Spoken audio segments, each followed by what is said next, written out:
Hi മക്കളെ, welcome to എജു. അപ്പൊ നമ്മളെ ക്രിസ്മസ് എക്സാമുമായിട്ട് ബന്ധപ്പെട്ട കെമിസ്ട്രിയുടെ പരീക്ഷ ഇന്ന് കഴിഞ്ഞിട്ടുണ്ട് അല്ലേ.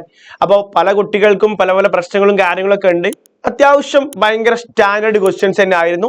ചില 2-3 ക്വസ്റ്റ്യൻസ് ഒക്കെ ഒരു എന്താ പറയാ ഒരു ടഫ് ഉള്ള ക്വസ്റ്റ്യൻസ് ഒക്കെ തന്നെയാണ്. എന്നിരുന്നാലും നമ്മൾ പറഞ്ഞ ക്വസ്റ്റ്യൻസും കാര്യങ്ങളൊക്കെ അതേപോലെ തന്നെ വന്നിട്ടുണ്ടായിരുന്നു.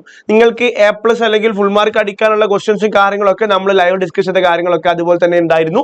സോ മക്കളെ, ഒരു കമ്പാരിറ്റീവ്ലി ഒരു പൊതുവിലുള്ള അഭിപ്രായം എന്ന് പറഞ്ഞു കഴിഞ്ഞാൽ ഒരു ടഫ് എക്സാം എന്ന രൂപത്തിലാണ്. കാരണം ഒരു 1, 2, 3 ക്വസ്റ്റ്യൻസ് വരുന്ന സമയത്ത് നമ്മുടെ മുഖം ചുളിയല്ലോ. ഓക്കെ, സോ കുഴപ്പങ്ങളൊന്നുമില്ല മക്കളെ. പബ്ലിക് എക്സാമിന് ഒരു മുന്നൊരുക്കം കിട്ടാൻ വേണ്ടിയിട്ടാണ് ശരിക്കും നമ്മൾ എന്താക്കുന്നത്, ക്രിസ്മസ് എക്സാം ടൈറ്റ് ആക്കി പിടിക്കുന്നത്. അപ്പൊ മക്കളത് പോസിറ്റീവായിട്ട് എടുത്താൽ മതി. പബ്ലിക് എക്സാം നമ്മൾ തകർത്തിരിക്കും, ഒരു സംശയം വേണ്ട കേട്ടോ. അപ്പൊ നിങ്ങൾ നമ്മളെ കൂടെ തന്നെ നിന്നാൽ മതി, ആ ഫുൾ കോൺഫിഡൻസോട് കൂടി നിന്നോ. അപ്പൊ ഇത് എങ്ങനെ പഠിക്കേണ്ട രൂപം നിങ്ങൾക്ക് ഏകദേശം മനസ്സിലായിട്ടുണ്ടാവും. അത് തന്നെയാണ് നമുക്ക് കിട്ടേണ്ടത്. അപ്പൊ ഞാനിവിടെ ക്വസ്റ്റ്യൻ പേപ്പർ നോക്കിയ സമയത്ത് 2023 ഡിസംബർ ഇന്ന് നടന്ന എക്സാമിൽ ക്വസ്റ്റ്യൻ പേപ്പർ നോക്കിയ സമയത്ത് എനിക്ക് കാണാൻ സാധിച്ചിട്ടുള്ളത് ചാപ്റ്റർ 1 നിന്നും 1 മാർക്കിന്റെ ഒരു ക്വസ്റ്റ്യൻ, 2 മാർക്കിന്റെ ഒരു ക്വസ്റ്റ്യൻ, അത് മാത്രമേ ഉള്ളൂ. എന്ന് പറഞ്ഞാൽ ചാപ്റ്റർ 1 3 മാർക്കിനും ചാപ്റ്റർ 2 ടോട്ടൽ 4 മാർക്കിന് വന്നു. അപ്പം ഫസ്റ്റ് പാർട്ട് ഓണം പോർഷനിൽ നമുക്ക് ആകെ 7 മാർക്കിന് വന്നുള്ളൂ. അപ്പൊ നമ്മുടെ ആ ഒരു സെക്കൻഡ് ടെർമിനലിന്റെ ആ ഒരു എന്താ പറയാ പാറ്റേൺ അവിടെ കൃത്യമായിട്ട് പാലിച്ചിട്ടുണ്ട്. അതേപോലെ തന്നെ നമ്മുടെ ചാപ്റ്റർ 3 നിന്ന് 17 മാർക്ക്, ഏത് നമ്മുടെ ആ ഒരു റേറ്റ് ഓഫ് റിയാക്ഷൻ അല്ലെ, redox reactions and rate of chemical റിയാക്ഷന്റെ ആ ഒരു ചാപ്റ്ററിന് 17 മാർക്കിനും 4ാമത്തെ ചാപ്റ്ററിന് 16 മാർക്കിനും 5ാമത്തെ ചാപ്റ്ററിന് 10 മാർക്കിനും ചോദിച്ചിട്ടുണ്ട്. ശരിക്കും 4ാമത്തെയും 5ാമത്തെയും ചാപ്റ്ററിൽ നിന്നാണ് ശരിക്കും ക്വസ്റ്റ്യൻസ് മാക്സിമം വരേണ്ടിയിരുന്നത്. പക്ഷെ 3rd ചാപ്റ്റർ ഓൾറെഡി പകുതി നമുക്ക് ഓണപരീക്ഷയ്ക്ക് ഉണ്ടായിരുന്നു. പക്ഷെ അതിൽ നിന്നാണ് ഏറ്റവും കൂടുതൽ വെയിറ്റേജ് വന്നിട്ടുള്ളത്. സോ ആ ഒരു കോൺട്രാഡിക്ടറി ഉണ്ട്. പക്ഷെ കുഴപ്പമില്ല, നമുക്ക് എന്ത് ചെയ്യാം, ആ ഒരു കാര്യങ്ങളൊക്കെ നോക്കാം. അപ്പൊ നമ്മൾ ക്വസ്റ്റ്യൻസിലൂടെ പോകാൻ വേണ്ടി പോവാണ്. ഇപ്പൊ നമ്മൾ ഫസ്റ്റ് പാർട്ടിൽ 1 മാർക്കിന്റെ ക്വസ്റ്റ്യൻസ് ആണ്. അപ്പൊ 4 ക്വസ്റ്റ്യൻസ് ആൻസർ ചെയ്താൽ മതി. 5 ക്വസ്റ്റ്യൻസിൽ 4 ആൻസർ ചെയ്താൽ മതി. സോ ഒന്നാമത്തെ ചോദ്യം ഇതായിരുന്നു, എന്താണ്, find the odd one out, ഒറ്റയാനെ കണ്ടെത്തുക. ഈ ഒറ്റയാനെ കണ്ടെത്തുക പറയുമ്പോൾ അവിടെ ആർഗൺ ഉണ്ട്, നിയോൺ ഉണ്ട്, ക്രിപ്റ്റോൺ ഉണ്ട്, ഹീലിയം ഉണ്ട് അല്ലെ, ഒക്കെ നോബിൾ ഗ്യാസ് ആണ്. പക്ഷേ മക്കളെ, നമുക്ക് അറിയുന്ന ഒരു കാര്യമുണ്ട്. എന്താ കാര്യം, ഇവിടുത്തെ ആൻസർ ഹീലിയാണ് വരിക. എന്താ വരിക, ആൻസർ എന്താ വരിക, ഹീലിയം ആണ് വരിക. കാരണം വേറെ ഒന്നുമല്ല, ഹീലിയത്തിന്റെ അവസാന ഷെല്ലിൽ എന്തില്ല, 8 ഇലക്ട്രോൺസ് ഇല്ല. ആർഗൺ ആയി കഴിഞ്ഞാലും നിയോൺ ആയി കഴിഞ്ഞാലും ക്രിപ്റ്റോൺ ആയി കഴിഞ്ഞാലും അവരൊക്കെ അവസാന ഷെല്ലിൽ എന്താണ്, നോബിൾ ഗ്യാസ് ആണെങ്കിലും 8 ഇലക്ട്രോൺസ് ഉണ്ട്. പക്ഷേ ഹീലിയത്തിന്റെ ആ ഒരു അവസാന ഷെല്ലിൽ 8 ഇലക്ട്രോൺസ് ഇല്ല, 8 ഇലക്ട്രോൺസ് ഇല്ല. പിന്നെ കാരണം പറയുകയാണെങ്കിൽ എന്തായിരിക്കും, it do not have 8 electrons in outer shell. Outer ഷെല്ലിൽ എന്തില്ലടാ, 8 ഇലക്ട്രോൺസ് ഇല്ല. അതാണ് ഒരു കാരണം. രണ്ടാമത്തെ ക്വസ്റ്റ്യനിലേക്ക് നമ്മൾ വരുന്നു. Analyse the following statement and choose the correct from the ABCD. Atom is the smallest particle that can take part in chemical reaction. ഇതൊരു കറക്റ്റ് ആയിട്ടുള്ള സ്റ്റേറ്റ്മെന്റ് ആണ് അല്ലെ, ഇത് കറക്റ്റ് ആണ്. അപ്പൊ ഞാനത് പച്ചോണ്ട് മാർക്ക് ചെയ്തു. Atom of different elements have identical properties. അത് തെറ്റായി, ഞാൻ മാർക്ക് ചെയ്യുന്നില്ല. Atoms cannot be divided during chemical reactions. Okay, അത് നമ്മളിപ്പോ ശരിയായിട്ട് എടുക്കുന്നുണ്ട്. അപ്പൊ നമ്മൾക്ക് 1 ഉം 3 ഉം ശരിയാണ് അല്ലെ. സോ സ്റ്റേറ്റ്മെന്റ് എ എന്ന് പറയുന്നത് എന്താ, only statement 1 is true. B statement 1 and 3 true. Only statement 3 is true. എന്താണ്, ഓൾ ആർ ട്രൂ. എന്താ നമ്മൾ കറക്റ്റ് ആയിട്ട് വരിക. സോ നമ്മുടെ ആൻസർ എന്തായിരിക്കും, സ്റ്റേറ്റ്മെന്റ് 1 ഉം 3 ആണ് ശരി, 2 ശരിയല്ല. ക്ലിയർ അല്ലേ? അപ്പൊ നമുക്ക് അങ്ങനെ ഉത്തരം കണ്ടെത്താൻ പറ്റും. അടുത്ത ക്വസ്റ്റ്യനിലേക്ക് വരുന്നു. Which among the following oxide has no acidic property? acidic property ഇല്ലാത്ത ഓക്സൈഡ് ഏതാണെന്നാണ് ചോദിക്കുന്നത്. ഇവിടെ നോൺ മെറ്റൽസിന്റെ ഓക്സൈഡുകൾക്കാണ് അസിഡിറ്റി നമ്മൾ ലൈവിൽ പറഞ്ഞതാണ് അല്ലെ. സോ ഈ NO2 അതേപോലെ CO2 SO2 ഒക്കെ എന്താണ്, നോൺ മെറ്റൽ ഓക്സിജൻ ആണ്, അത് അസിഡിക് ആണ്. പക്ഷേ ഈ H2 ഹൈഡ്രജൻ നോൺ മെറ്റൽ ആണ്, പക്ഷേ H2 എന്തല്ല, അസിഡിക് അല്ല. സോ ആൻസർ എന്തായിരിക്കും, H2 ആയിരിക്കും. നമ്മൾ അടുത്ത ക്വസ്റ്റ്യനിലേക്ക് വരുന്നു. Find the relationship and feel suitably. Sodium metal ആണ്. അങ്ങനെയാണെങ്കിൽ ജെർമേനിയം എന്ന് പറഞ്ഞാൽ ഒരു നോൺ മെറ്റൽ അല്ല, ഇറ്റ് ഈസ് എ മെറ്റലോയിഡ്. ഇതിന്റെ എക്സാമ്പിൾസ് ഞാൻ ലൈവിൽ പറഞ്ഞിട്ടുണ്ടായിരുന്നു. 1 മാർക്ക് അവിടെ കിട്ടും. അതേപോലെ അടുത്ത ക്വസ്റ്റ്യനിലേക്ക് വരുന്നു. Oxidation refers to reaction involving. Oxidation എന്ന് പറഞ്ഞാൽ ലോസ് ഓഫ് ഇലക്ട്രോൺസ് ആണ്. എന്താണ് ലോസ് ഓഫ് ഇലക്ട്രോൺസ്? അങ്ങനെ ഒരു ഓപ്ഷൻ ഉണ്ടോ? Yes, option C. Oxidation is the loss of electron ആയിരിക്കും. ക്ലിയർ അല്ലേ? റെഡി. സോ നമ്മൾ ആ ഒരു 1 മാർക്കിന്റെ ക്വസ്റ്റ്യൻ കഴിഞ്ഞു. 2 മാർക്കിന്റെ ക്വസ്റ്റ്യൻസ് ആണ്. അവിടെയും 4 ക്വസ്റ്റ്യൻസ് എഴുതിയാൽ മതി. പക്ഷെ 5 ക്വസ്റ്റ്യൻസിൽ 4 എഴുതിയാൽ മതി. 4 മാർക്ക് തരുള്ളൂ. പിന്നെ ഒന്നാമത്തെ question, lanthanoids and actinoids belong to 6th and 7th period respectively of the period table. നമുക്ക് അറിയുന്ന കാര്യമാണ്, നമ്മുടെ ലൈവിലൊക്കെ ഡിസ്കസ് ചെയ്തിട്ടുണ്ട്. These elements are together known as, എന്താ വിളിക്കുക, ഇന്നർ ട്രാൻസിഷൻ എലമെന്റ്സ്. ട്രാൻസിഷൻ എലമെന്റ്സിന്റെ ഉള്ളിലുള്ളതാണ്. ക്ലാസ് എടുക്കുന്ന സമയത്തും നമ്മുടെ ക്രിസ്മസ് പരീക്ഷയുടെ മുന്നുള്ള ചാപ്റ്റർ ലൈവിൽ നമ്മൾ കൃത്യമായി ഡിസ്കസ് ചെയ്ത ടോപ്പിക് തന്നെയാണ്, അത് മനസ്സിലാക്കി വെക്കുക. Then which of them is known as rare earth. നമ്മൾ എന്തിനാ വിളിക്കുക, ലാന്തനോയിഡിനാണ് നമ്മൾ എന്ത് വിളിക്കുക, റയർ എർത്ത് എന്ന് വിളിക്കുന്നുണ്ടാവുക ലാന്തനോയിഡ്സിനെ. സോ ലാന്തനോയിഡ്സിന്റെ മറ്റൊരു പേരാണെന്ത്, റയർ എർത്ത്. സിമ്പിൾ ക്വസ്റ്റ്യൻ ആണ്, മനസ്സിലാക്കി എടുക്കുക. Then അടുത്ത ക്വസ്റ്റ്യനിലേക്ക് വരുന്നു. Mass number of an atom is 31. ഒരു ആറ്റത്തിന്റെ മാസ് നമ്പർ 31 ആണ്. There are 15 positively charged particles in the nucleus. എന്ന് പറഞ്ഞാൽ പ്രോട്ടോൺസിന്റെ എണ്ണം നമുക്ക് കിട്ടിയ എത്രയാണ്? പ്രോട്ടോൺസിന്റെ എണ്ണം 15 ആണ്. അതേപോലെ അറ്റോമിക് മാസിന്റെ എത്രയാണ്? 31 ആണ്. Write the electronic configuration of the atom. പ്രോട്ടോണിന്റെ എണ്ണം 15 ആണെങ്കിൽ ഇലക്ട്രോൺസും 15 ആണ്. അതുകൊണ്ട് ഇലക്ട്രോണിക് കോൺഫിഗറേഷൻ എന്ന് പറഞ്ഞാൽ എക്സ് അറ്റോമിക് നമ്പർ 15 കൊടുത്തു കഴിഞ്ഞാൽ നമുക്ക് എന്താ കിട്ടുക? 2, 8, 5 ആണ് കിട്ടുക. How many neutrons are there? ന്യൂട്രോൺസിന്റെ എണ്ണം എന്ന് പറഞ്ഞാൽ n is equal to a minus z ആണ്. That is equal to 31 minus 15 is equal to 16. Simple പറഞ്ഞിട്ടുണ്ടല്ലോ, നമ്മൾ പറഞ്ഞിട്ടുണ്ട്. ഇതിന്റെ ടേബിൾ ഒക്കെ വെച്ച് ഡിസ്കസ് ചെയ്ത സാധനം തന്നെയാണ് കേട്ടോ. ദെൻ അടുത്ത ക്വസ്റ്റ്യനിലേക്ക് വരുന്നു. എന്താ അടുത്ത ക്വസ്റ്റ്യൻ? ഒരു ഇക്വേഷൻ ഉണ്ട്. Mg plus 2HCl gives MgCl2 plus H2. Equation ആണ്. 24 gram magnesium completely react with 73 gram HCl to form 95 gram MgCl2 and x gram H2. Find the value of x. Law of conservation of mass ആണ് അല്ലെ. അപ്പൊ നമുക്ക് അറിയുന്ന ഒരു കാര്യം ഉണ്ട്. എന്താ ഇവിടെ മഗ്നീഷ്യത്തിന്റെ മാസ് ഞാൻ ഇക്വേഷൻ ഒന്ന് മാറ്റി തന്നിട്ടുണ്ട്. 2HCl gives എന്താണ്? MgCl2 പ്ലസ് എന്താണ്? H2 ആണ് അല്ലെ. സോ ഇവിടെ 24 പ്ലസ് 73, 24 73 നമുക്ക് എത്രയാണ് കിട്ടുക? 97 നല്ല കിട്ടുക. അപ്പൊ 97 gram ആണ് മാസ് ഓഫ് റിയാക്ടൻസ്. അതേപോലെ ഇവിടെ എത്ര ഉള്ളത്? 95 പ്ലസ് എക്സ് ആണ്. So X is equal to 97 minus 95 സമം 2 കേട്ടോ. അതായത് മാസ് ഓഫ് റിയാക്ടന്റും മാസ് ഓഫ് പ്രൊഡക്റ്റും ഈക്വൽ ആണെന്നാണ് നമ്മൾ മനസ്സിലാക്കുന്നത്. സോ നമുക്ക് എന്ത് കിട്ടി? എക്സിന്റെ വാല്യൂ എന്താ കിട്ടിയത്? എക്സിന്റെ വാല്യൂ നമുക്ക് കിട്ടി. എക്സിന്റെ വാല്യൂ 2 ഇത് കിട്ടി. To which law is related എന്ന് പറഞ്ഞു കഴിഞ്ഞാൽ എന്താ മക്കളെ? നമ്മൾ ലൈവ് ഡിസ്കസ് ചെയ്തതാണ്. Law of conservation of mass. Law of conservation of mass ആണ്. ആലോചിച്ച് വെക്കണേ, കൃത്യമായിട്ട് എന്ത് ചെയ്യുക? മനസ്സിലാക്കി വെക്കുക. അടുത്ത ക്വസ്റ്റ്യനിലേക്ക് വരുന്നു. Following elements are in the same period of the periodic table. Okay, നമ്മുടെ തേർഡ് പീരിയഡിലുള്ള എലമെന്റ്സ് ആണ്. Which among them belongs to carbon family? ഈ കാർബൺ ഫാമിലി എന്ന് പറഞ്ഞാൽ അതിന്റെ അറ്റോമിക് നമ്പർ അല്ലെങ്കിൽ അതിന്റെ അവസാന ഷെല്ലിൽ 4 ഇലക്ട്രോൺസ് ഉണ്ടാവുക. കാർബൺ ഫാമിലിയിൽ അവസാന ഷെല്ലിൽ 4 ഇലക്ട്രോൺസ്. സോ ഇവിടെ നമുക്ക് കൃത്യമായിട്ട് അറിയുന്നുണ്ടാവും. അലൂമിനിയം എന്ന് പറഞ്ഞാൽ ബോറോൺ ഫാമിലി ആണ്. സിലിക്കൺ ആയിരിക്കും അതിന്റെ ആൻസർ വരുന്നുണ്ടാവുക. സിലിക്കൺ അറ്റോമിക് നമ്പർ 14 ആണെങ്കിൽ 2, 8, 4 ആണ് ഇലക്ട്രോണിക് കോൺഫിഗറേഷൻ. സോ അവസാന ഷെല്ലിൽ 4 ഇലക്ട്രോൺസ് ആയതുകൊണ്ട് 10 കൂട്ടി കൊടുത്താൽ പോരെ. അപ്പൊ അതല്ലേ 14ാമത്തെ group carbon family. Yes. What is the atomic number of inert gas of this period? ഈ പീരീഡിൽ ഇനേർട്ട് ഗ്യാസ് എന്ന് പറഞ്ഞു കഴിഞ്ഞാൽ സൾഫറിന് ശേഷം ക്ലോറിൻ വരുന്നുണ്ട് അല്ലെ. അപ്പൊ ഞാനിവിടെ സൾഫറിന് ഇലക്ട്രോണിക് കോൺഫിഗറേഷൻ എഴുതി കഴിഞ്ഞാൽ എന്താ കിട്ടുക? 2, 8, 6 ആണ്. ഇവിടുത്തെ നോബിൾ ഗ്യാസിന്റെ ആ ഒരു ഇലക്ട്രോണിക് കോൺഫിഗറേഷൻ എന്ന് പറഞ്ഞാൽ 2, 8, 8 അല്ലേ. അപ്പൊ അറ്റോമിക് നമ്പർ നമുക്ക് മനസ്സിലായി 18 ആണ്. 18 അറ്റോമിക് നമ്പർ ഉള്ളത് ആരാണ് മക്കളെ? ആർഗൺ അല്ലേ. സോ ആരായിരിക്കും? ആർഗൺ. സോ പീരിയോഡിക് ടേബിൾ ആദ്യത്തെ 20 എലമെന്റ്സ് പഠിക്കൽ എന്താണ്? വളരെ നിർബന്ധമായിട്ടുള്ള കാര്യമാണ്.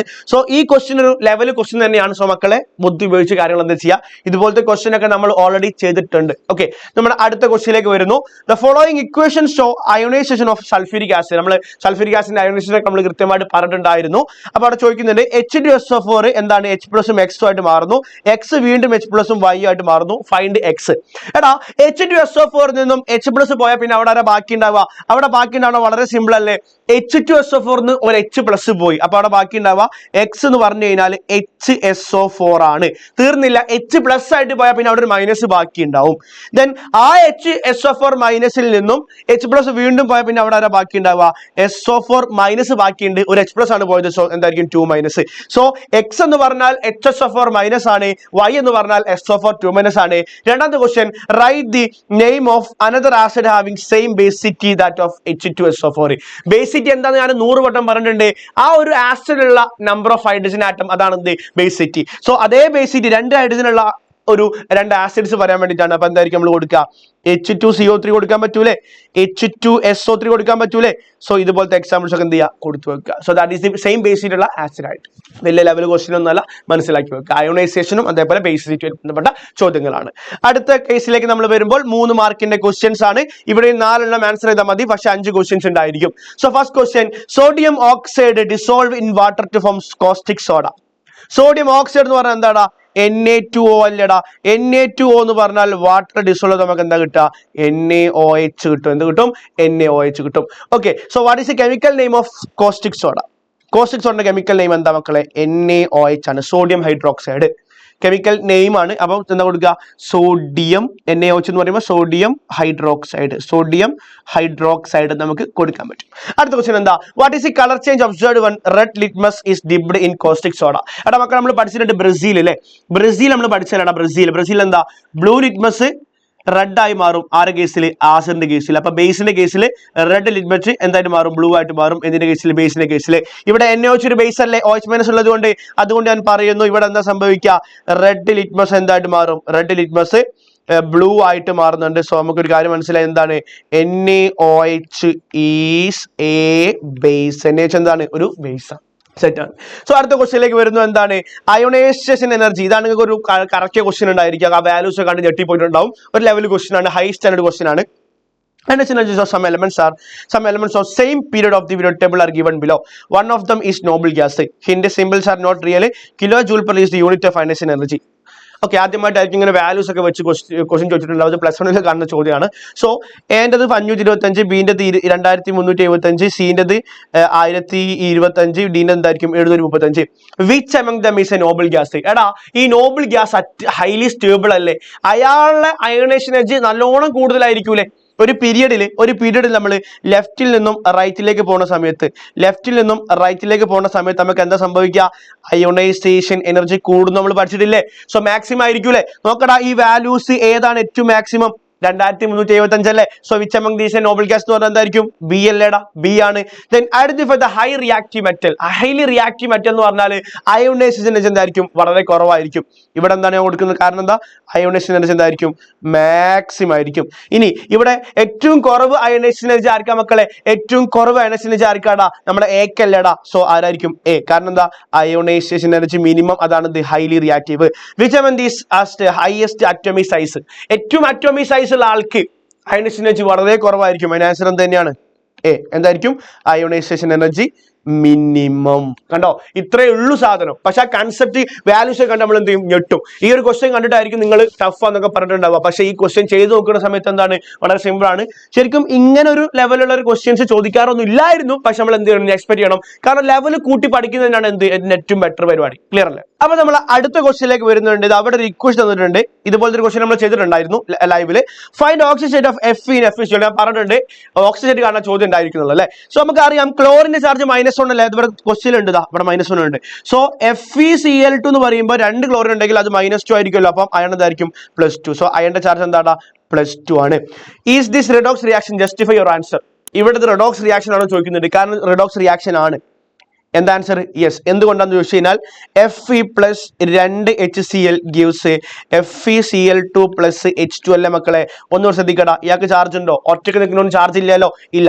ഹൈഡ്രജൻ +1 അല്ലേ, ഇവിടെ 2+ അല്ലേ, ഇവിടെ 0 അല്ലേ. അപ്പം Feന്റെ ചാർജ് കൂടിയില്ലേ, അതെന്താണ്, ഓക്സിഡേഷൻ ആണ്. H+ന്റെ ചാർജ് കുറഞ്ഞില്ലേ, അതെന്താണ്, റിഡക്ഷൻ ആണ്. സോ ഇത് ഓക്സിഡേഷൻ ആണ്, ഇതെന്താണ്, റിഡക്ഷൻ ആണ്. So oxidation and reduction taking place, രണ്ടും നടക്കുന്നുണ്ട് അല്ലെ. ഓക്സിഡേഷൻ നടക്കുന്നുണ്ട്, റിഡക്ഷൻ നടക്കുന്നുണ്ട്. സോ ഇതെന്താണ്, ഒരു റിഡോക്സ് റിയാക്ഷൻ ആണ്. എന്താണ്, റിഡോക്സ് റിയാക്ഷൻ ആണ്, സംശയമൊന്നുമില്ല. വെരി സിമ്പിൾ ക്വസ്റ്റ്യൻ ആണ്. സോ ക്വസ്റ്റ്യൻ കണ്ട് ഞെട്ടേണ്ട ആവശ്യമില്ല, വളരെ അധികം കൺസെപ്റ്റ് ഉണ്ടെങ്കിൽ സെറ്റ് ആക്കി എടുക്കാൻ വേണ്ടി പറ്റുന്നതാണ്. സോ അടുത്ത ക്വസ്റ്റ്യൻ എന്താ പറയുന്നത്, Mgf2 is an ionic compound. Mgf2 ഒരു ionic compound ആണ്. അറ്റോമിക് നമ്പർ മഗ്നീഷ്യം 12, ഫ്ലോറിൻ 9 ആണ്. Which is the cation present in Mgf2? Cation metal ആയിരിക്കൂല, ആരായിരിക്കും മക്കളെ, ആൻസർ പറഞ്ഞോ, Mg2+. Write the electronic configuration of anion. ആനയോണിന്റെ ഇലക്ട്രോണിക് കോൺഫിഗറേഷൻ ആണ് മക്കളെ. F എന്ന് പറഞ്ഞാൽ അത് F- ആയിട്ട് റെപ്രസെന്റ് ചെയ്യാം. ഫ്ലൂറിൻ അറ്റോമിക് നമ്പർ 9 ആയതുകൊണ്ട് 2,7 ആയിരിക്കും. ഇനി F- എന്ന് പറയുമ്പോൾ എക്സ്ട്രാ ഇലക്ട്രോണിക് കൂടി വന്നതായിരിക്കും electronic configuration 2,8. So B answer നമുക്ക് കിട്ടി F- 2,8 ആണ്. Write one property of ionic compound. Ionic കോമ്പൗണ്ടിന്റെ പ്രോപ്പർട്ടിയെ കുറിച്ച് ചോദിക്കുന്നുണ്ട്. എന്തൊക്കെയാ പ്രോപ്പർട്ടീസ്, എന്താ നമ്മൾ കൊടുക്കുക, അവര് സോളിഡ് സ്റ്റേറ്റിലാണ് കാണപ്പെടുക, സോളിഡ് സ്റ്റേറ്റ് ആണ്. ഓക്കെ, അതേപോലെ സൊലുബിൾ ഇൻ വാട്ടർ ആണ്, വെള്ളത്തിൽ എന്താണ്, സൊലുബിൾ ആണ്. അതേപോലെ തന്നെ നമ്മൾ പറയുന്നു കണ്ടക്ട് ഇലക്ട്രിസിറ്റി, അവരെന്താണ്, ഇലക്ട്രിസിറ്റി കണ്ടക്ട് ചെയ്യുന്നുണ്ട്, conduct electricity.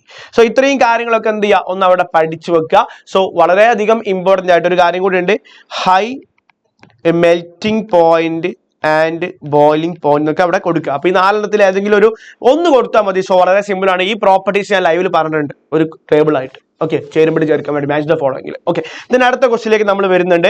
Analyse the given electron dot diagram and answer the following questions. ഇതുപോലെ നമ്മൾ F2ന്റെ ആ ഒരു ഇലക്ട്രോൺ ഡോട്ട് ഡയഗ്രാം നമ്മൾ പഠിച്ചിട്ടുണ്ട്. Which type of chemical bond represent here? ഇവിടെ എന്ത് ബോണ്ടാ? കോവാലന്റ് ബോണ്ട് എന്ന് കൊടുക്കാൻ പറ്റും. കോവാലന്റ് ബോണ്ട് എന്ന് കൊടുത്താലും ശരിയാണ്, അല്ലെങ്കിൽ സിംഗിൾ ബോണ്ട് എന്നും പറയുന്നതിന് കുഴപ്പമൊന്നുമില്ല. കാരണം കോവാലന്റ് ബോണ്ടിന്റെ ടൈപ്പ് ആണെന്ത്? Single bond. What is the valency of chlorine in this compound? ഇവിടെ ക്ലോറിന്റെ വാലൻസി എത്ര മക്കളെ? ക്ലോറിന്റെ വാലൻസി ആണ് ചോദിച്ചിട്ടുള്ളത്. സോ ക്ലോറിന്റെ വാലൻസി എത്ര മക്കളെ? 1 അല്ലടാ, വാലൻസി 1 ആണ്. വാലൻസ് ഇലക്ട്രോൺസ് അല്ല, വാലൻസ് എത്ര ആയിരിക്കും? 1 ആയിരിക്കും. Write the chemical formula of aluminium chloride. അലൂമിനിയത്തിന്റെ വാലൻസി 3 ആണ്, ക്ലോറിന്റെ വാലൻസി 1 ആണ്. സോ ക്രോസ് മൾട്ടിപ്ലൈ ചെയ്ത് കഴിഞ്ഞാൽ നമുക്ക് എന്താ കിട്ടുക? AlCl3. കെമിക്കൽ ഫോർമുല എഴുതാനൊക്കെ നിങ്ങൾ ഒരുപാട് തവണ ചെയ്ത് പഠിച്ചാൽ അപ്പൊ അതൊരു സിമ്പിൾ ക്വസ്റ്റ്യൻ ആയിട്ട് നമുക്ക് കൺസിഡർ ചെയ്യാൻ വേണ്ടി പറ്റും. എടാ ഇവിടെ ക്ലോറിന്റെ കേസിൽ നോക്കടാ, 7 ഇലക്ട്രോൺസ് ഇല്ലേ? അപ്പോൾ അവസാന ഷെല്ലിൽ 7 ഇലക്ട്രോൺസ് ആണെങ്കിൽ 8 7 കുറയ്ക്കണ്ടേ? അപ്പൊ വാലൻസ് എന്താ നമുക്ക് കിട്ടുക? 8 - 7 = 1 എന്ന് കിട്ടൂലേ? തീർച്ചയായിട്ടും സാറേ, ഇതൊക്കെ നമ്മുടെ ലൈവിൽ പറഞ്ഞതല്ലേ, ഏതെങ്കിലും പറയാത്തതുണ്ടോ? ഇല്ല. അപ്പൊ നമുക്ക് ഇതേ ക്വസ്റ്റ്യൻ ഇടാൻ പറ്റുമോ? നമുക്ക് ആരോ ഇങ്ങനെയാണ് ചോദിക്കാം, പക്ഷെ നമുക്ക് ആ ടൈപ്പ് ഓഫ് സാധനം പറയാൻ പറ്റുള്ളൂ. ഓക്കെ, പിന്നെ ലക്ക് അനുസരിച്ചിട്ട് എന്ത് ചെയ്യാം, ചിലപ്പോൾ വന്നേക്കാം എന്നുള്ളത് മാത്രമേ പറയാൻ പറ്റുള്ളൂ. ദെൻ നമ്മുടെ അടുത്ത ക്വസ്റ്റിലേക്ക് നമ്മൾ വരുന്നുണ്ട്. 4 മാർക്കിന്റെ ക്വസ്റ്റ്യൻസ് ആണ് ഡിസ്കസ് ചെയ്യാൻ വേണ്ടി പോകുന്നത് മക്കളെ. 4 ക്വസ്റ്റ്യൻസ് ആൻസർ ചെയ്യാൻ പറ്റുള്ളൂ, പക്ഷെ 5 ക്വസ്റ്റ്യൻസ് ഉണ്ടായിരിക്കും. നിങ്ങൾ 5 എണ്ണം എഴുതിയാലും 4 മാർക്ക് കിട്ടത്തുള്ളൂ. ഓക്കെ, സോ നമ്മൾ പറയുന്നുണ്ട് analyse the given equation and complete the table. ഇവിടെ അറ്റോമിക് നമ്പർ 12 ക്ലോറിൻ 17 ആണ്. ഇതുപോലെ നമ്മൾ ചെയ്തിട്ടുണ്ടായിരുന്നു. Then MgCl2 Mg+Cl2 gives MgCl2 ആണ്. സോ 0 ചാർജ് ആണ്, 0 ചാർജ് ആണ്, +2 ചാർജ് ആണ്, -1 ചാർജ് ആണ്. എന്താ അങ്ങനെ കൊടുക്കാനുള്ള കാരണം? നമുക്കറിയാം മഗ്നീഷ്യം പ്ലസ് Cl2 ഗീവ്സ് എന്താണ്? MgCl2 അല്ലേടാ? MgCl2 ആണ്. മഗ്നീഷ്യം വെറുതെ കണ്ണ് ചാർജ് ഉണ്ടോ? ഇല്ല. ക്ലോറിൻ വെറുതെ കണ്ണ് ചാർജ് ഉണ്ടോ? ഇല്ല. മഗ്നീഷ്യത്തിന്റെ ചാർജ് എത്രയാണ് മക്കളെ? +2 ആണ്. -1 പഠിക്കാൻ പറഞ്ഞല്ലേ. അപ്പോൾ എന്താ സംഭവിച്ചത്? മഗ്നീഷ്യം +2 ആയിട്ട് മാറി, ക്ലോറിൻ -1 ആയിട്ട് മാറി. മക്കളെ ഒന്ന് കൊടുക്കടാ. എവിടെ? തല്ലണം എന്ന് പറഞ്ഞു അല്ല. സോ ഇതെന്താണ്? ഓക്സിഡേഷൻ ആണ്. ഇതെന്താണ്? റിഡക്ഷൻ ആണ്. കൃത്യമായിട്ട് ഓർത്ത് വെക്ക്. ചോദ്യം ഇതാണ്, ഓക്സിഡൈസ്ഡ് ആറ്റം സിമ്പിൾ ആരാണ്? മഗ്നീഷ്യം. ഓക്സിഡൈസിങ് ഏജന്റ് നിൽക്കട്ടെ, റെഡ്യൂസ്ഡ്. അതേപോലെ ഇക്വേഷൻ ഓഫ് റിഡക്ഷനും ഇക്വേഷൻ ഓഫ് ഓക്സിഡേഷനും ആണ്. ഓക്സിഡൈസിങ് ഏജന്റ് എന്ന് പറഞ്ഞാൽ സബ്സ്റ്റൻസ് അണ്ടർഗോ റിഡക്ഷൻ അല്ലേ? ഇതാരാണ്? റിഡക്ഷൻ സംഭവിച്ച ആളല്ല. ആർക്ക് റിഡക്ഷൻ സംഭവിച്ചത്? ക്ലോറിൻ ആണ്. ഓക്സിഡൈസ്ഡ് ആറ്റം ആരാടാ? മഗ്നീഷ്യം. ഓക്സിഡൈസിങ് ഏജന്റ് ആരാ? മഗ്നീഷ്യം ആണോ? അല്ല. റിഡക്ഷൻ സംഭവിച്ച ആൾ ആരാണ്? നമ്മുടെ ക്ലോറിൻ ആണ്. ഇക്വേഷൻ ഓഫ് റിഡക്ഷന്റെ ഇക്വേഷൻ Cl2 എന്തായി? Cl- ആയി. അപ്പൊ നമുക്ക് 2 രൂപത്തിൽ കൊടുക്കാൻ പറ്റും. Cl2 + 2 ഇലക്ട്രോൺ ഗീവ്സ് എന്താണ്? 2 Cl- കൊടുക്കാം. അല്ലെങ്കിലോ Cl + ഇലക്ട്രോൺ ഗീവ്സ് എന്തായിരിക്കും? Cl + ഇലക്ട്രോൺ ഗീവ്സ് Cl- രണ്ടും ഇത് ശരിയാണ് കേട്ടോ. ഇക്വേഷൻ ഓഫ് ഓക്സിഡേഷൻ എന്താ മക്കളെ? Mg gives Mg2 + 2 electron. ഇലക്ട്രോണിന്റെ ലോസ് ആണ് ഓക്സിഡേഷൻ, ഇലക്ട്രോണിന്റെ ഗെയിൻ ആണ് റിഡക്ഷൻ. സിസ്റ്റമാറ്റിക് ആയിട്ട് മനസ്സിലാക്കി വെക്കുക. മഗ്നീഷ്യത്തിന് സ്റ്റേബിൾ ആവാൻ 2 ഇലക്ട്രോൺ കൊടുക്കണം, ക്ലോറിന് സ്റ്റേബിൾ ആവാൻ 1 ഇലക്ട്രോൺ മതി. അപ്പൊ മഗ്നീഷ്യത്തിന് 2 ഇലക്ട്രോൺ കൊടുക്കുന്നതുകൊണ്ട് 2 എണ്ണം വാങ്ങാൻ 2 ക്ലോറിൻ വേണം. അയണിക് ബോണ്ടിങ് നമ്മൾ പറഞ്ഞാണ് കെമിക്കൽ ബോണ്ടിങ് എന്ന ചാപ്റ്ററിൽ. റെഡി? നമ്മുടെ അടുത്ത ക്വസ്റ്റിലേക്ക് നമ്മൾ വരുന്നുണ്ട്. എന്താ ക്വസ്റ്റ്യൻ? എന്താ? Equation of reaction is given below. NaOH + HCl gives NaCl + H2O. What is the common name of this type of reaction? ഈ ഒരു റിയാക്ഷൻ ആസിഡും ബേസും നമ്മൾ റിയാക്ഷൻ വിളിക്കുന്നവരാണ് എന്ത്? ന്യൂട്രലൈസേഷൻ റിയാക്ഷൻ അല്ലെങ്കിൽ നിർവീര്യകരണ പ്രവർത്തനം. ന്യൂട്രലൈസേഷൻ റിയാക്ഷൻ അല്ലെങ്കിൽ നിർവീര്യകരണ പ്രവർത്തനം. Then which is A salt formed here? ഇവിടെ ഫോം ചെയ്ത സാൾട്ട് ഏതാണ്? NaCl എന്ന് പറഞ്ഞാൽ സോഡിയം ക്ലോറൈഡ്. എന്താ വിളിക്കുക? Sodium chloride. സെറ്റ് അല്ലേ? Then what is the nature of the solution of this salt? ഈ സാൾട്ടിന്റെ സൊല്യൂഷൻ നേച്ചർ എന്തായിരിക്കും മക്കളെ? എന്താ മക്കളെ? ന്യൂട്രൽ അല്ലടാ. സാൾട്ട് ന്യൂട്രൽ ആണ്. എന്താണ്? സാൾട്ട് ന്യൂട്രൽ ആണ്. കാരണം ഒരു സ്ട്രോങ് ആസിഡും സ്ട്രോങ് ബേസും ഉള്ളതുകൊണ്ട് സാൾട്ട് എന്തായിരിക്കും? ന്യൂട്രൽ ആയിരിക്കും. Write any one situation in daily life where this type of reactions are used. അപ്പം ഈ ടൈപ്പ് ഓഫ് റിയാക്ഷൻ ഉപയോഗിക്കുന്ന ഏതെങ്കിലും ഒരു ഡെയിലി ലൈഫ് സിറ്റുവേഷൻ പറയാൻ വേണ്ടിയിട്ടാണ്. അപ്പൊ നമ്മൾ ന്യൂട്രലൈസേഷൻ റിയാക്ഷൻ ഉപയോഗിക്കുന്ന ഒന്നെന്താണ്? നമ്മുടെ ആ ഒരു കൃഷിക്ക് വേണ്ടിയിട്ട് അല്ലെ, നമ്മൾ ആ ഒരു ഫാമേഴ്സ് മണ്ണിൽ അസിഡിറ്റി കുറയ്ക്കാൻ വേണ്ടിയിട്ട് to reduce acidity of soil. അതേപോലെ തന്നെ to reduce acidity in stomach, അല്ലെ. അതായത് ആന്റാസിഡുകളൊക്കെ ഉപയോഗിച്ച് നമ്മൾ എന്താണ് ആ ഒരു ഗ്യാസ് ട്രബിൾ ഒഴിവാക്കില്ല. അതൊക്കെ എക്സാമ്പിൾ ആയിട്ട് കൊടുക്കാൻ പറ്റും കേട്ടോ. അപ്പൊ നമ്മൾ അടുത്ത ക്വസ്റ്റ്യനിലേക്ക് വരുന്നു. എന്താണ്? Some materials available in laboratory are given. Magnesium ribbon ഉണ്ട്, മാർബിൾ പൗഡർ ഉണ്ട്, മാർബിൾ പീസ് ഉണ്ട്, ഡൈലൂട്ട് എസിൽ ഉണ്ട്, കോൺസെൻട്രേറ്റ് എസിൽ ഉണ്ട്. എന്താ നമുക്ക് വേണ്ടത്? Which material is choosed for the preparation of maximum amount of CO2 ഉണ്ടാക്കാൻ വേണ്ടി നിങ്ങൾ ഈ തൊണ്ട മെറ്റീരിയൽസിൽ ഏതാണ് യൂസ് ചെയ്യുക? എനിക്ക് ഉറപ്പായിട്ടും മിനിമം സമയം കൊണ്ട് മാക്സിമം എമൗണ്ട് ഉണ്ടാക്കണമെന്നുണ്ടെങ്കിൽ റേറ്റ് മാക്സിമം ആയിരിക്കണം. റേറ്റ് മാക്സിമം ആണെന്നുണ്ടെങ്കിൽ ഒന്നാമത്തെ കാര്യം കോൺസെൻട്രേറ്റഡ് ആയിട്ടുള്ള ആ ഒരു സൊല്യൂഷൻസ് എടുക്കണം. രണ്ടാമത്തെ കാര്യം സർഫസ് ഏരിയ കൂടിയ, അതായത് പൗഡർ ആയിട്ടുള്ള ആൾക്കാർ എടുക്കണം. അപ്പൊ എനിക്ക് കാർബൺ ഡൈ ഓക്സൈഡ് ഗ്യാസ് കിട്ടണമെന്നുണ്ടെങ്കിൽ ഞാൻ മഗ്നീഷ്യം റിബൺ എടുക്കാൻ പാടില്ല. മാർബിൾ പൗഡർ അല്ലെങ്കിൽ മാർബിൾ പീസ് ആണ്. മാർബിൾ പീസിനെക്കാട്ടും നല്ല എന്താണ്? മാർബിൾ പൗഡർ ആണ്. സോ ഫസ്റ്റ് ഓപ്ഷൻ എന്തായിരിക്കും? മാർബിൾ പൗഡർ എടുക്കണം. മാർബിൾ പൗഡറിന്റെ കൂടെ നമ്മൾ എടുക്കേണ്ടത് എന്തായിരിക്കണം? Concentrated HCl. കാരണം എന്താ അറിയോ? അതിലാണ് നമ്പർ ഓഫ് പാർട്ടിക്കിൾസ് കൂടുതൽ, കണികളുടെ എണ്ണം കൂടുതലാണ്. എവിടെ? ഗാഢ HCl. സോ ഗാഢ HCl കണികളുടെ എണ്ണം കൂടുതലാണ്, അപ്പൊ റേറ്റ് കൂടും. അതേപോലെ മാർബിൾ പൗഡറിൽ സർഫസ് ഏരിയ പ്രതല വിസ്തീർണ്ണം കൂടുതലാണ്, അതുകൊണ്ട് റേറ്റ് കൂടുതലായിരിക്കും. Write the balance chemical equation ചോദിക്കുന്നുണ്ട്. സോ ബീന്റെ ആൻസർ താഴെ കൊടുക്കുന്നുണ്ട്. എന്താണ് മക്കളെ? കാൽഷ്യം കാർബണേറ്റ് ആണ് മാർബിൾ പൗഡർ. കാക്കോച്ച് നമ്മൾ ചെയ്ത ക്വസ്റ്റ്യൻ ആണ്. അതിലേക്ക് നമ്മൾ HCl ആഡ് ചെയ്യുന്ന സമയത്ത് നമുക്ക് എന്താ കിട്ടുക? കാൽഷ്യം ക്ലോറൈഡ് കിട്ടും, അതേപോലെ വാട്ടർ കിട്ടും, അതേപോലെ കാർബൺ ഡൈ ഓക്സൈഡ് കിട്ടും. ബാലൻസ് കെമിക്കൽ ഇക്വേഷൻ നമ്മൾ എഴുതി കഴിഞ്ഞു. Then write another method to increase the reaction. Rate കൂട്ടാൻ വേണ്ടിയിട്ട് എനിക്ക് ചെയ്യാൻ വേണ്ടി പറ്റുന്ന ഒരു മെത്തേഡ് പറയാൻ വേണ്ടി പറയുന്നുണ്ട്. അപ്പൊ അതിന്റെ ആൻസർ ഒന്നെങ്കിൽ ഒരു സ്യൂട്ടബിൾ കാറ്റലിസ്റ്റ് യൂസ് ചെയ്യാം. Use suitable catalyst. രണ്ടാമത്തെ കേസ് എന്ന് പറഞ്ഞു കഴിഞ്ഞാൽ ഇൻക്രീസ് ടെമ്പറേച്ചർ എന്ത് ചെയ്യുക? Increase the temperature. അപ്പൊ ടെമ്പറേച്ചർ കൂട്ടിയാൽ അല്ലെങ്കിൽ കാറ്റലിസ്റ്റ് യൂസ് ചെയ്താൽ ഈ റിയാക്ഷൻ നമുക്ക് എന്ത് ചെയ്യാൻ വേണ്ടി പറ്റും? ഒന്നുകൂടി സ്പീഡ് അപ്പ് ചെയ്യാൻ വേണ്ടി പറ്റുന്നതായിരിക്കും. നമ്മുടെ അടുത്ത ക്വസ്റ്റ്യനിലേക്ക് നമ്മൾ വരുന്നുണ്ട്. മാച്ച് ദ ഫോളോയിങ് ആണ്. ഇതുപോലത്തെ കോളംസ് നമ്മൾ ഒരുപാട് പഠിച്ചിട്ടുണ്ട്. സോ ലാവോസിയെ എന്ന് പറഞ്ഞാൽ മക്കളെ എന്താണ്? 30 elements in metals and non-metals. So വളരെ സിമ്പിൾ ആയിട്ട് ഞാൻ പറയുന്നു. ലാവോസിയെ എന്ന് പറഞ്ഞാൽ ഇതാ ഇങ്ങനെയായിരിക്കും ഉണ്ടാവുക. അതേപോലെ തന്നെ എന്താ അർത്ഥം? എന്താ മെറ്റൽസ് ആൻഡ് നോൺ മെറ്റൽസ് എന്ന് പറഞ്ഞ സമയത്ത് അതാ could not include metalloids. Set അല്ലേ? ഇനി അടുത്ത കേസിലേക്ക് നമ്മൾ വരുന്നു.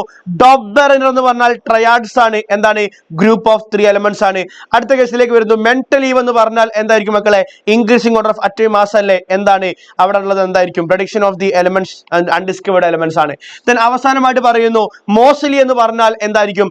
Increasing order of atomic number ആണ്. 18 ഗ്രൂപ്പ് ആൻഡ് 7 പീരിയഡ്സ്. സെറ്റ് അല്ലേ? 4 മാർക്ക് അവിടെ കിട്ടിക്കഴിഞ്ഞു. വെരി സിമ്പിൾ ആയിട്ട് നമുക്ക് ചെയ്യാൻ വേണ്ടി പറ്റും. ഓക്കെ, സോ ഞാൻ ആ ഒരു കളർ കോമ്പിനേഷൻ മനസ്സിലാക്കി വെക്കുക. ആ രൂപത്തിൽ എന്ത് ചെയ്യുക? ഒന്ന് ചെയ്ത് പഠിക്കാം.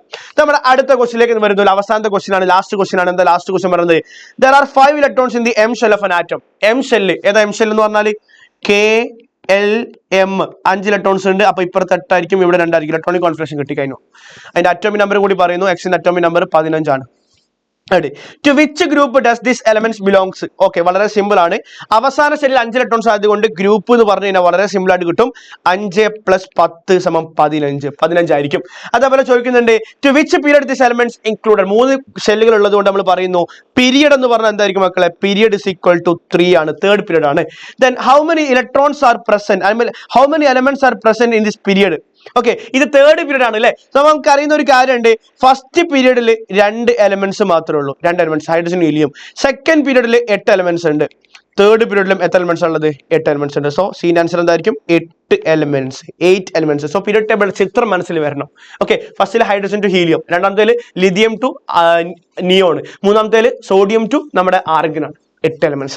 Then last question ആണ് write the electronic configuration of the element just above it in the same group. ഇതേ ഗ്രൂപ്പിൽ വരുന്ന തൊട്ട് മുകളിലുള്ള ആ ഒരു എലമെന്റ് എന്ന് പറഞ്ഞാൽ മക്കൾ അതിന്റെ ഇലക്ട്രോണിക് കോൺഫിഗറേഷൻ വളരെ സിമ്പിൾ അല്ലേ? 2 ഷെല്ലേ ഉള്ളൂ, സെക്കൻഡ് പീരീഡിലാണ്. സോ ഡി എന്താ കിട്ടുക? അവസാന ഷെല്ലിൽ 5 ഇലക്ട്രോൺസ് ആണെങ്കിൽ തൊട്ട് മുന്നേ ഷെല്ലിൽ 2 ഇലക്ട്രോൺസ് അല്ലേ? സോ ഇലക്ട്രോൺ വിന്യാസം എന്തായിരിക്കും? 2,5. ഈ ഇലക്ട്രോൺ വിന്യാസം അല്ല ചോദിച്ചത്, ഇതിന്റെ തൊട്ട് മുകളിലുള്ള ആൾക്കാർ എന്ന് പറയുമ്പോൾ അതിന്റെ അവസാന ഷെല്ലിലെ ഇലക്ട്രോൺസിനാണ് സെയിം ആയിരിക്കും അല്ലേ? തീർച്ചയായിട്ടും. സോ കുറച്ച് ലോജിക് ഉണ്ടെങ്കിൽ നമ്മുടെ ക്ലാസ് കൃത്യമായിട്ട് കേട്ട് ഫോളോ ചെയ്ത് കൺസെപ്റ്റ് കിട്ടിയ ആൾക്കാർക്ക് ഡെഫിനറ്റ്ലി നല്ല മാർക്ക് സ്കോർ ചെയ്യാൻ വേണ്ടി പറ്റും. സോ 2-3 ക്വസ്റ്റ്യൻസ് മാത്രമേ ലെവലുള്ളൂ. കിട്ടാത്ത ക്വസ്റ്റ്യൻസ് കാര്യങ്ങളൊന്നുമല്ല, പക്ഷേ നിങ്ങൾക്ക് ഇത് എന്തായാലും ടഫായിട്ട് ഫീൽ ചെയ്യും. ലെവൽ ക്വസ്റ്റ്യൻസ് തന്നെയാണെങ്കിലും സംശയമില്ല. പക്ഷെ നമ്മൾ എന്ത് ചെയ്താൽ മതി? ഒന്ന് പ്രാക്ടീസ് ചെയ്ത് കഴിഞ്ഞാൽ, കൺസെപ്റ്റിലൂടെ പോയി കഴിഞ്ഞാൽ ഡെഫിനറ്റ്ലി നമുക്ക് എന്ത് ചെയ്യാൻ പറ്റും? സ്കോർ ചെയ്യാൻ വേണ്ടി പറ്റും. സോ മക്കളെ അടിപൊളിയായിട്ട് പഠിക്കുക, കൂടെ നമ്മൾ ഉണ്ടായിരിക്കും. അപ്പൊ ഇതുപോലെ ക്രിസ്മസ് എക്സാം നമ്മൾ കംപ്ലീറ്റ് ചെയ്തു. അപ്പൊ ഇനി ക്രിസ്മസ് വെക്കേഷനും കാര്യങ്ങളൊക്കെയാണ് വരുന്നത്. അതിന്റെ മുന്നേ നിങ്ങൾക്ക് ക്രിസ്മസ് സെലിബ്രേഷനും കാര്യങ്ങളൊക്കെ നമ്മൾ തരുന്നുണ്ടായിരിക്കും. അതിനുശേഷം വെക്കേഷൻ കഴിഞ്ഞ് വരുമ്പോൾ വെറുതെ കളിയും ചിരിയായിട്ട് വരരുത്. നിങ്ങൾ കൃത്യമായിട്ട് കാര്യങ്ങൾ പഠിച്ച് മനസ്സിലാക്കുക. 9ാം ക്ലാസ് ആണെങ്കിൽ പോലും അതിനൊരു ഇമ്പോർട്ടൻസ് നമ്മൾ കൊടുക്കേണ്ടതാണ്. പിന്നെ പറയുന്ന ഒരു കാര്യം, പബ്ലിക് എക്സാമിന് മുന്നേ ആയിട്ട് ഫസ്റ്റ് ചാപ്റ്റർ തൊട്ട് നമ്മൾ വീണ്ടും നമ്മൾ എന്ത് ചെയ്യുന്നു? ലൈവും കാര്യങ്ങളൊക്കെ തന്നുകൊണ്ടിരിക്കും. സോ അതൊക്കെ കൃത്യമായിട്ട് വാച്ച് ചെയ്യുക. അത് നിങ്ങൾ ഫ്രണ്ട്സിലേക്ക് എന്ത് ചെയ്യുക? മാക്സിമം ഷെയർ ചെയ്ത് കൊടുക്കുക. പിന്നെ ഈ ക്ലാസിന്റെ അതായത് ഈ ആൻസർ ഡിസ്കഷൻ എന്ത് ചെയ്യുക? മാക്സിമം നിങ്ങൾ സ്കൂൾ ഗ്രൂപ്പിലും നിങ്ങളുടെ ഫ്രണ്ട്സിന്റെ സർക്കിളിലേക്കൊക്കെ എന്ത് ചെയ്യുക? ഒന്ന് ഷെയർ ചെയ്ത് കൊടുക്കുക. അതേപോലെ തന്നെ പറ്റുകയാണെന്നുണ്ടെങ്കിൽ എന്ത് ചെയ്യുക? എന്റെ ഇൻസ്റ്റഗ്രാം ID-യിലേക്ക് എന്ത് ചെയ്യുക? എന്നെ ഒന്ന് മെൻഷൻ ചെയ്തിട്ട് ഈ ഒരു വീഡിയോ കാണുന്ന ആൾക്കാരൊക്കെ ഈ ഒരു ഇൻസ്റ്റഗ്രാം ID-യിൽ ഈ ഒരു സ്ക്രീൻഷോട്ട് ഇതാ. ഓക്കെ, ഈ സ്ക്രീൻഷോട്ട് വെച്ചിട്ട് എന്ത് ചെയ്യാം? നിങ്ങൾ ഒന്ന് മെൻഷൻ ചെയ്തേക്കാം. നമുക്ക് എന്ത് ചെയ്യാം? അടിപൊളിയാക്കാം. സോ മക്കളെ, ഞാൻ ഒരൊറ്റ കാര്യം കൂടി പറഞ്ഞ് നിർത്തുകയാണ്. കൂടെ നിന്നോളൂ, നിങ്ങൾ എല്ലാ ഫ്രണ്ട്സിലും അയച്ചു കൊടുത്തോളൂ, നമ്മൾ പൊളിച്ചടുക്കിയിരിക്കും. ഇതുപോലത്തെ ഈ ക്വസ്റ്റ്യൻ പേപ്പറും കാര്യങ്ങളൊക്കെ നിങ്ങൾക്ക് പബ്ലിക് എക്സാമിന് വേണ്ടി നമ്മൾ ഡിസ്കസ് ചെയ്യുന്നതായിരിക്കും. സോ നിങ്ങൾക്ക് 10ാം ക്ലാസ്സിലേക്ക് ബേസ് ഉണ്ടാക്കി തരുക എന്നുള്ളത് തന്നെയാണ് നമ്മുടെ ലക്ഷ്യം. അതിന്റെ കൂടെ തന്നെ നല്ല കണ്ടന്റും കാര്യങ്ങളൊക്കെ ഉണ്ടാവട്ടെ. സോ മക്കൾ എന്ത് ചെയ്യുക, ഈ എക്സാം ടഫ് എന്നുള്ള രൂപത്തിലേക്ക് ഒന്നും ചിന്തിക്കേണ്ട ആവശ്യമില്ല. വളരെ 2-3 ക്വസ്റ്റ്യൻസ്, ഒരു ഹൈ സ്റ്റാൻഡേർഡ് ക്വസ്റ്റ്യൻസ് ആണ്. ബാക്കിയൊക്കെ നമ്മൾ പഠിച്ച ടൈപ്പ് ക്വസ്റ്റ്യൻസ് തന്നെയാണ്. സോ എന്താണ്, സെറ്റ് ആക്കി എടുക്കാം. സോ നമുക്ക് ബാക്കി കാര്യങ്ങളൊക്കെ വഴിയെ പറയാം. മാക്സിമം നിങ്ങൾ കൂട്ടുകാരിലേക്ക് എത്തിച്ചു കൊടുക്കുക. ഈ വീഡിയോ ലൈക്ക് ചെയ്യുക. പിന്നെ നിങ്ങൾക്ക് എന്തെങ്കിലും ഡൗട്ട് ഉണ്ടെങ്കിൽ താഴെ കമന്റ് ബോക്സിൽ ഇടുക. അപ്പോൾ ഞാൻ പറഞ്ഞ എക്സ്പ്ലനേഷനും കാര്യങ്ങളൊക്കെ നിങ്ങൾക്ക് ഇഷ്ടപ്പെട്ടിട്ടുണ്ടെങ്കിൽ മക്കൾ എന്ത് ചെയ്യുക, കൃത്യമായിട്ട് കമന്റ് ചെയ്യുക. സോ സാർ പേര് അവിടെ കൊടുക്കുന്നുണ്ട്, ജസ്റ്റിലാണ്. സോ ഞാൻ നേരത്തെ പറഞ്ഞ കാര്യം ഇൻസ്റ്റാഗ്രാമിലൊക്കെ എന്ത് ചെയ്യാവുന്ന സ്റ്റോറി കിട്ടുന്ന സെറ്റ് ആക്കി എടുക്കുക, മെൻഷൻ ചെയ്യുക. അതേപോലെ തന്നെ ലൈഫ്@എജുപോർട്ട് എന്ത് ചെയ്യുക, നിങ്ങൾ എല്ലാവരും ഒന്ന് ഫോളോ ചെയ്യുക. അതേപോലെ ഈ ചാനൽ സബ്സ്ക്രൈബ് ചെയ്യുക. അതിനും കൂടെ എന്ത് ചെയ്യുക, ഒന്ന് മെൻഷൻ ചെയ്തേക്കുക. സോ ഞാനിവിടെ വൈൻഡപ്പ് ചെയ്യാണ്. So have A nice day. Thank you. It's me Jaseel sir signing off.